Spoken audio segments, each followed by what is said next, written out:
मानो धर्म का, पातिव्रत का यह अभिमान जो उन्हें कथा से वंचित कर देता है। और इसका अर्थ है कि आप शरीर से कहाँ बैठे हुए हैं, महत्व तो इसका नहीं है। अगर आप शरीर से बैठे हो कथा में और किसी प्रकार का अभिमान लेकर के, योग्यता का, बुद्धिमत्ता का या अन्य किसी प्रकार का अभिमान लेकर के बैठेंगे तो आप नहीं सुनेंगे।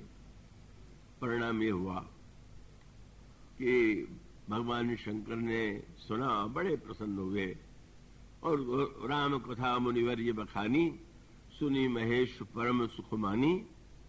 फिर मानो वहां पर धर्म की व्याख्या को लेकर के बड़ा विलक्षण तत्व है। शास्त्रों में कहा गया कि पत्नी का सारा व्रत, सारा जो कुछ धर्म है, एकमात्र पति है। क्या इसका तात्पर्य?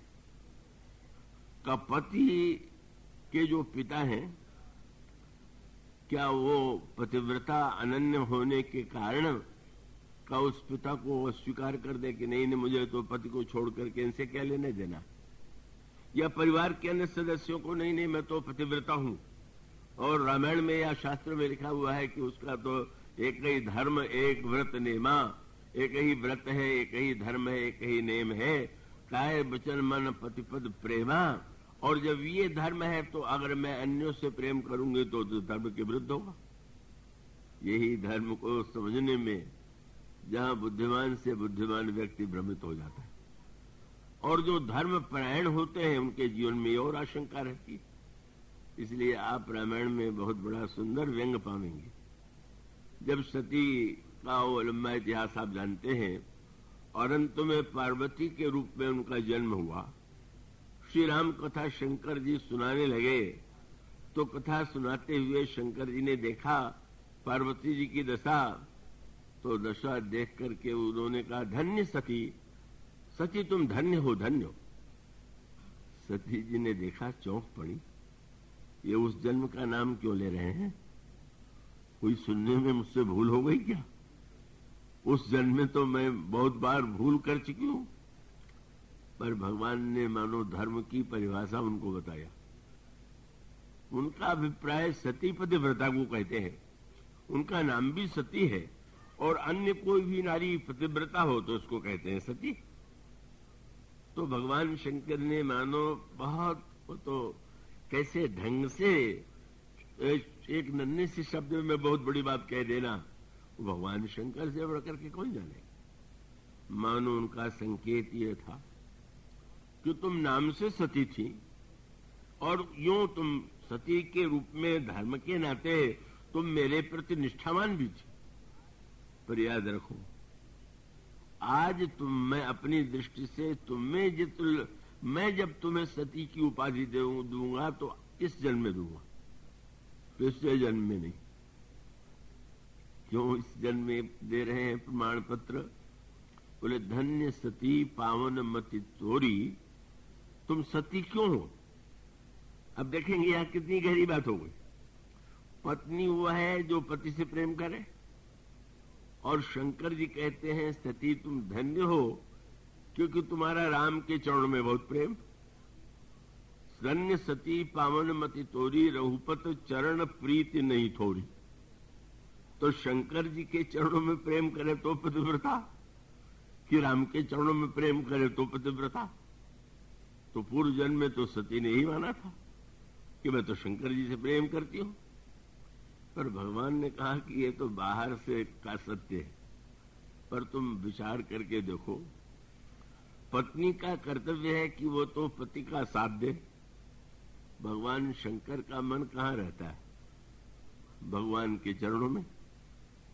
तो मानो तात्पर्य था कि पूर्व जन्म में और इस जन्म में अंतर यह है कि पूर्व जन्म में मेरा मन तो प्रभु के चरणों में था, और मेरे साथ तुम रहना चाहती तो वहीं पर तुम भी आती, लेकिन तुम प्रभु के चरणों को छोड़ करके अगर धर्माभिमान में डूब गई तो लोग कहेंगे सती हो।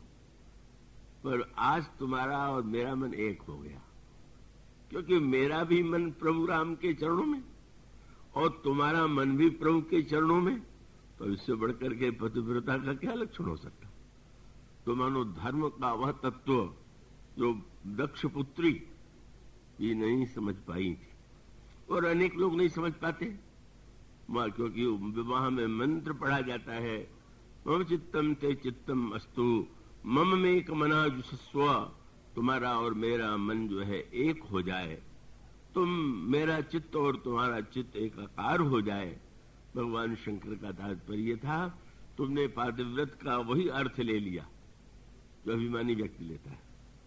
पत्नी से पति से प्रेम करते हुए भी वह पति के नाते सब नातों को स्वीकार करती है, वो पतिव्रता है। इसीलिए गोस्वामी जी ने वह बात कही कि लक्ष्मण जी ने जब भगवान राम ने से कह दिया कि मैं तो गुरु पिता माता किसी को नहीं जानता, गुरु पिता माता ने जानो का हो, तो जब सुमित्रा अम्बा से मिलन हुआ तो मां ने कहा कि लक्ष्मण, मैंने सुना है कि तुमने सारे नातों को अस्वीकार कर दिया, पर नाते तो स्वीकार करना चाहिए, तो फिर वो तो बाधक होगा। अगर संसार का नाता मैं मान लूं तो फिर तो मैं प्रभु के साथ नहीं रह सकता। तो उन्होंने सूत्र दिया, क्या बोले, संसार का व्यक्ति जो नाता मानता है वो शरीर के नाते मानता है, और जो भक्त है ऐसा नहीं कि वो नाता नहीं मानता, पर नाता किस आधार पर मानता है? पूजनीय प्रिय परम जहाते मानिए सब है राम के नाते। जिससे राम का नाता है वो प्रिय है, वो हमारे लिए पूज्य है, हमारे लिए कल्याणकारी है। यह जो सूत्र सुमित्रा अम्मा ने दिया वही वस्तुतः जब धर्म और भक्ति को एकाकार करके व्यक्ति विचार करता है तभी धर्म के सही, जैसा कि संकेत आपके सामने दिया गया था, धर्म तो शरीर है और भक्ति प्राण है। मानो यहीं पर दक्ष पुत्री धर्माभिमान को के कारण सतीत्व के अभिमान से कथा से वंचित रह गई, और उसके पश्चात फिर वो जो विस्तार होता है उस विस्तार में आप यह पाते हैं कि जब वे चलते हैं उसी समय भगवान की लीला प्रारंभ हो जाती है। भगवान सीता जी के विरह में व्याकुल होकर के विलाप करते हुए सीता जी को चारों ओर ढूंढ रहे हैं, लता वृक्षों से पता पूछ रहे हैं। उस दृश्य को देख करके तो सती को आश्चर्य हुआ ही, कौन राजकुमार है जो लता और वृक्षों से अपनी पत्नी का पता पूछ रहे हैं, रो रहे हैं, विलाप कर रहे हैं। पर उससे भी महान आश्चर्य तब हुआ कि जब उस दृश्य को देखते ही भगवान शंकर की आंखों में आंसू आ गए, और उस दृश्य को देख करके भगवान शंकर आनंद में डूब गए, गदगद हो गए। किसी को रोते देख करके आप आनंद मग्न हो जाए। शंभु समय ते राम ही देखा, उर उपजा आनंद विशेखा अति हरस विशेषा। अभिप्राय क्या? शंकर जी ने उसके अर्थ पर ध्यान दिया। कथा सुनने के बाद मानो शंकर जी के नेत्र में और मन में थोड़ी दूरी उत्पन्न हो गई। शंकर जी से मानो कान ने कहा कि महाराज आपको ऐसा तो नहीं करना चाहिए। कथा के द्वारा आपने कान को तो धन्य बना दिया, और इसी दंडकारण्य में प्रभु है, और बिना दर्शन करने किए आप कैलाश लौट जाए तो नेत्र के प्रति कितना अन्याय होगा। तो स्वामी जी कहते हैं कि शंकर उरत क्षोभ सतीन जान ही मर्म सो, तुलसी दर्शन लोभ का मन में मन डर लोचन लालची। लालची है नेत्र दर्शन के लिए, पर मानो शंकर जी ने यही कहा कि नहीं नेत्र, मेरा जाना ठीक नहीं, क्योंकि मैं जाऊंगा तो प्रणाम अवश्य करूंगा, और यदि मैं प्रणाम कर दूंगा तो संसार के सभी लोग समझ जाएंगे ये तो शंकर जी जिसको प्रणाम कर रहे हैं वो तो ईश्वर ही होगा, और अगर लोग समझ जाएंगे तो हमारे प्रभु का नाटक बिगड़ जाएगा। अगर मैं प्रणाम करूंगा तो उसका परिणाम यही होगा कि गए जान सबको है, सब लोग जान जाएंगे। परिणाम हुआ कि उन्होंने यही निर्णय किया कि नहीं, सुनना ही यथेष्ट है, मैं दर्शन करने नहीं जाऊं। और यह सोचने के तत्काल कुछ क्षणों में ही भगवान सामने आ गए। तो शंकर जी क्यों गदगद हो गए? बोले, धन्य प्रभु, मैं तो नेत्रों की मांग पूरी नहीं कर पाया, पर आपने निर्णय किया कि नहीं, नेत्रों की जो अभिलाषा दर्शन की है उसको भी आपने पूरा कर दिया। और आपने नाटक भी ऐसा चुना कि जिसमें तो दूर रहना पड़ेगा, तो दोनों बात बन गई, दर्शन भी हो जाएगा। इसलिए शंकर जी प्रसन्न क्यों है? प्रभु कितने उदार है कि केवल हमारे नेत्रों के में जो दर्शन की इच्छा है उसको जानने, उसको दिलाने के लिए ही आप इस लीला का सृजन कर रहे हैं। और तब जब उन्होंने यह आनंद ले लिया तो अचानक ही उनके मुंह से दूर से सही प्रणाम का वाक्य निकल गया। जय सच्चिदानंद जग पावन, जय हो सच्चिदानंद की, जय हो संसार के पवित्र करने वाले प्रभु की। और अस कही चले वो मनोजन सामन। वो स्वामी जी ने शब्द कितना सुंदर सुना। बोले, शंकर जी प्रणाम। शंकर जी कौन है? जो काम को जलाने वाले। और भगवान की जो लीला चली वो कामी वाली लीला चल रही, तो समझे कामिन के दीनता दिखाई। तो मानो जो काम को जला चुका हो, किसी कामी को रोते हुए देख करके सोचेगा कि ये क्या दशा हो रही। लेकिन शंकर जी ने काम नसावन ने काम की लीला में जो कामिन के दीनता दिखाई, उनको प्रभु को कर रहे प्रणाम। बस तर्क वितर्क प्रारंभ हो गया। कथा तो नहीं सुना, पर ये प्रणाम सुन लिया। और सुन के चोट क्यों लग गई? बोले, हमारे पतिदेव को सारा संसार प्रणाम करता है और इन्होंने इस राजकुमार को प्रणाम कर दिया। मानो शंकर जी के सम्मान की चिंता भगवान शंकर से अधिक सती को है। कई बार ऐसा होता है, पति के सम्मान की चिंता अनावश्यक रूप से पत्नी करती। आवश्यक हो तो करना चाहिए। और कभी गुरु के सम्मान की चिंता चेले करने लग जाते हैं। तो मानो उनका अभिप्राय होता है कि वो ये समझते हैं कि नहीं, हमारे गुरुदेव का सम्मान बढ़ना चाहिए, हमारे पति की महिमा बढ़नी चाहिए। तो उनको जहां ये लगता है वो तो नहीं, तो सम्मान के अनुकूल नहीं है। तो मानो उस समय सती जी को अपमान लगा कि हमारे पति सारे ब्रह्मा आकर के, विष्णु आकर के सारे देवता प्रणाम करें और तीन निपसुत ही किन प्रणामा। उन्होंने भी एक राजा के लड़के को प्रणाम कर दिया। और उससे भी बुरा ये लग गया कि प्रणाम कर दिया तो कर लिया, इस शब्द की क्या आवश्यकता थी? जय सच्चिदानंद, ये काहे के सच्चिदानंद है और रो रहे हैं, यही आनंद का लक्षण है। लता वृक्षों से पता पूछ रहे हैं, यही चैतन्य का लक्षण है। माया मृग के पीछे भागे, यही सत का लक्षण है। एक भी लक्षण तो इनमें तीनों में का है नहीं, वो प्रणाम किए जा रहे हैं। पर फिर वही दुविधा कि अब शंकर जी से पूछना ठीक है कि नहीं ठीक है। अब वो मन में बार बार वो चिंतन कर रही है और यही लगता है कि आज हमारे पतिदेव को ही कुछ भ्रम हो गया है क्या। शंकर जी समझ गए, और समझ गए तो उन्होंने बहुत बढ़िया बात कही। रोग न हो तो बहुत अच्छा, पर रोग हो जाए तो छिपाना तो बहुत ही बुरा। भगवान शंकर ने कहा, सती मैं समझ गया, तुम्हारे हृदय में संशय उत्पन्न हो गया है और तुम संशय बताना नहीं चाहती हो।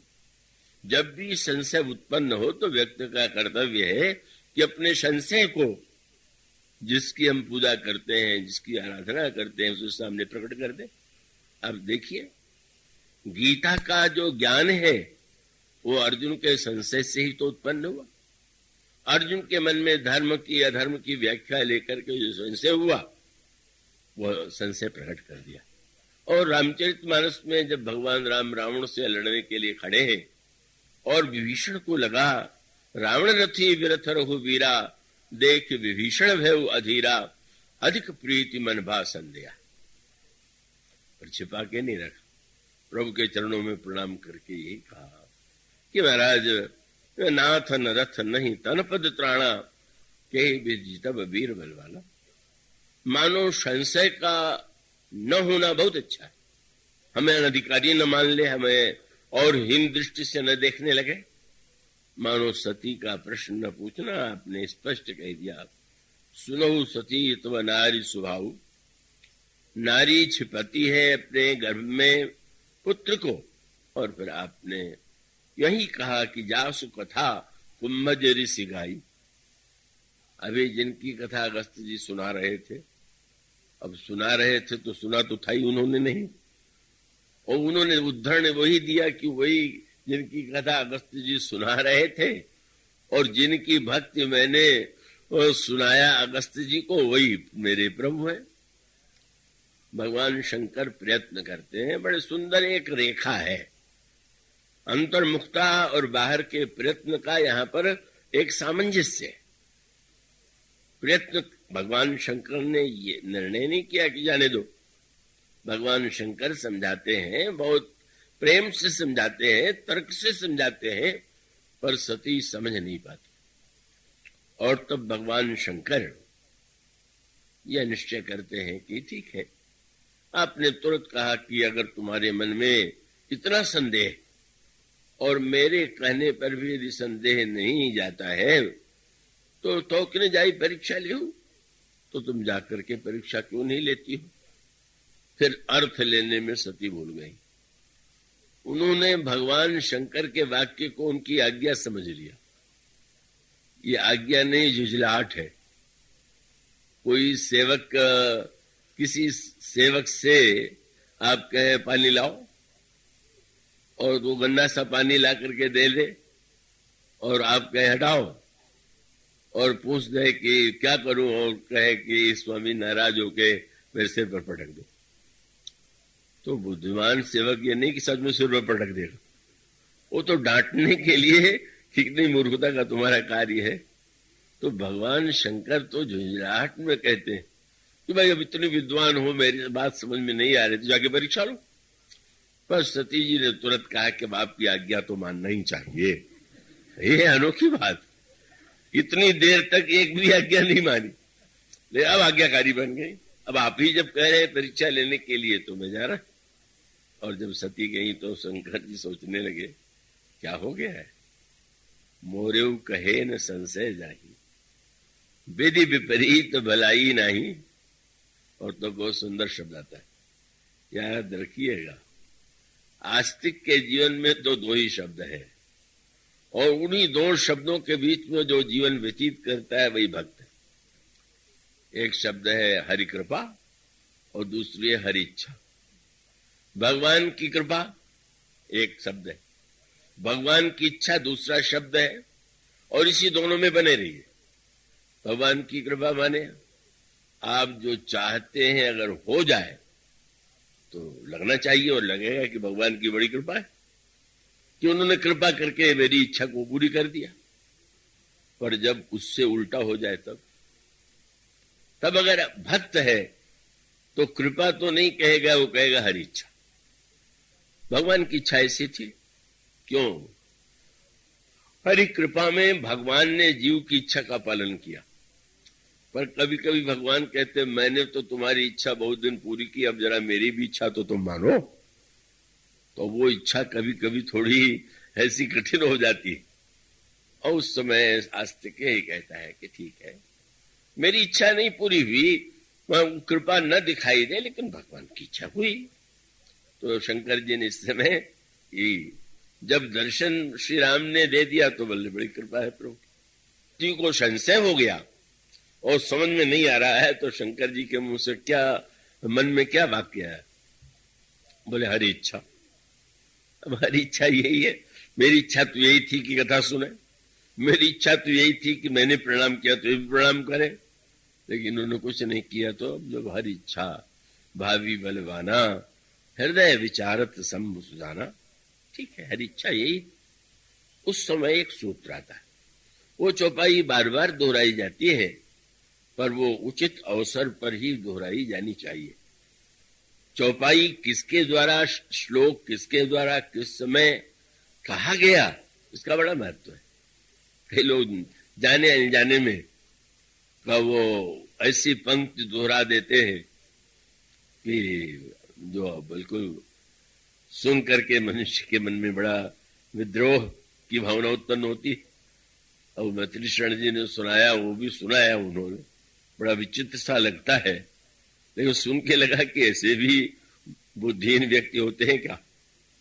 उन्होंने जिनका नाम लिया वो कोई शास्त्र के विद्वान भी है। अब किसी महिला थी, उनके पति की मृत्यु हो गई और उसके पश्चात शांति के लिए का उन्होंने पाठ का निर्णय किया।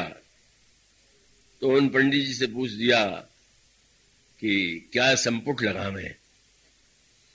तो उन्होंने संपुट बता दिया, प्रभु की कृपा भयउ सब काजू, जन्म हमार सुफल भाज। अब चौपाई तो बहुत अच्छी है, पर आप सोचिए ये यही चौपाई कोई ये लगाने की चौपाई है? नहीं, रामायण की चौपाई तो ये भी है और इतना अच्छा उसमें भाव है, इतना अच्छा अर्थ है, पर मानो उसका अर्थ है उस व्यक्ति को ज्ञाति ही नहीं है कि भाई हर पंक्ति हर जगह नहीं प्रयोग कर देना चाहिए।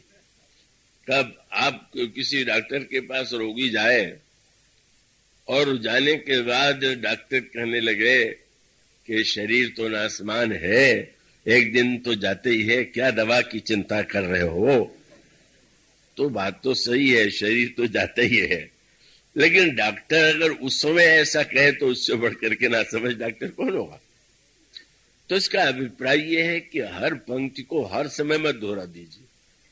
अब एक पंक्ति कहने लगे कि तुलसीदास जी ने तो समाज को बिल्कुल उदासीन बना दिया।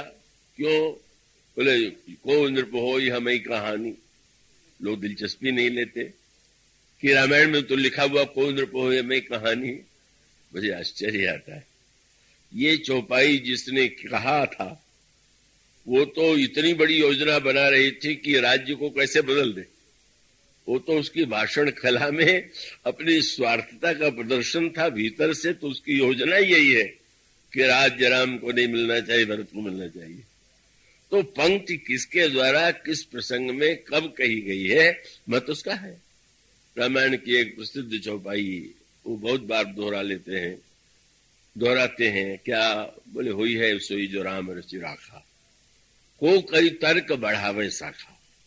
बहुत सुंदर चौपाई, श्रेष्ठ चौपाई, और ये शंकर जी का ही वाक्य है।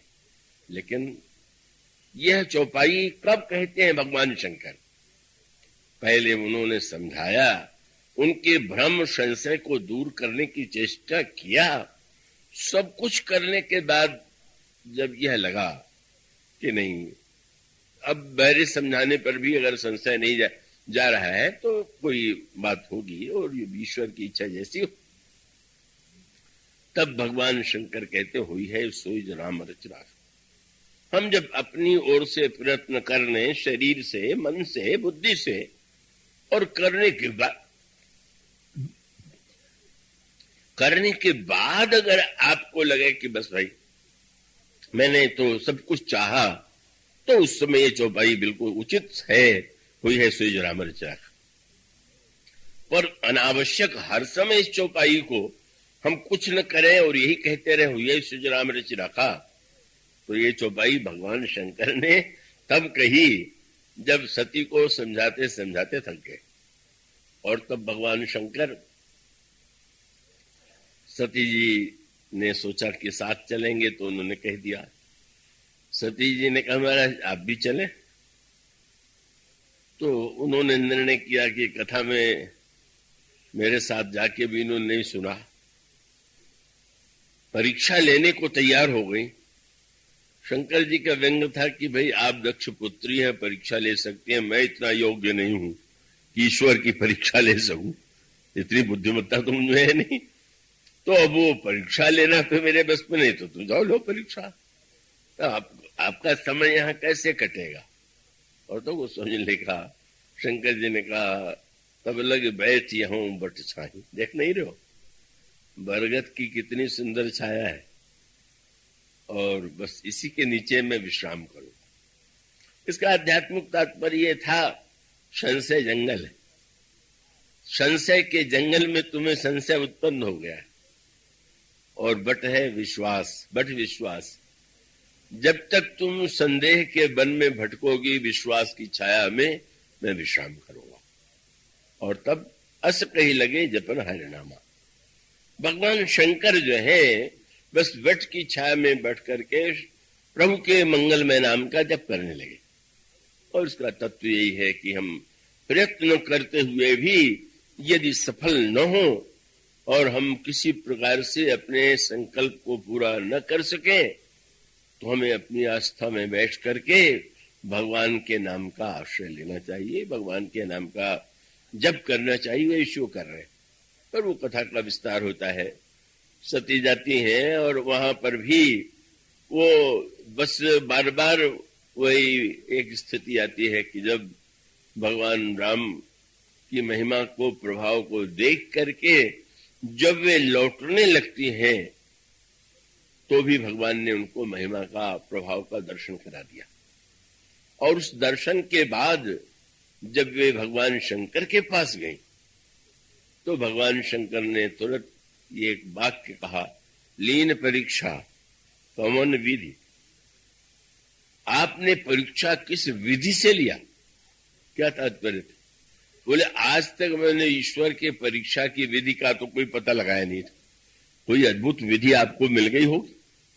लेकिन साथ साथ कह दिया, कहे वो सत्य सब बात, सही सही बताइएगा कि आपने कैसे परीक्षा लिया। और सती जी ने तुरंत कह दिया, कछु न परीक्षा लीन गोसाई, कीन प्रणाम तुम्हारी ही नहीं। आपने भी प्रणाम किया, मैंने भी प्रणाम किया, तो प्रणाम पहले क्यों नहीं कर लिया? बोले आपने दूर से किया था, मैंने सोचा पास से जाके कर लूं। इसमें भी अपनी विशेषता, परीक्षा मैंने जाकर के निकट से प्रणाम कर लिया। शंकर जी ने ध्यान रख करके देखा, और देखने के पश्चात जब वो एक बड़ा द्वंद्व उदित हुआ और अंत में सुमिरत राम हृदय सावा, वो उस प्रसंग को इसमें हम लेने की स्थिति में नहीं है। यही लगा कि इस शरीर से हम अब सती को नहीं स्वीकार करेंगे, और यह संकल्प लेते हैं, और अचानक आकाशवाणी होती है कि असपन तुम मिन करई कुआना, राम भगत समर्थ भगवाना। सती जी ने तुरंत भगवान शंकर से कहा, महाराज आपने कोई प्रतिज्ञा की है? मोह मन में निर्णय किया है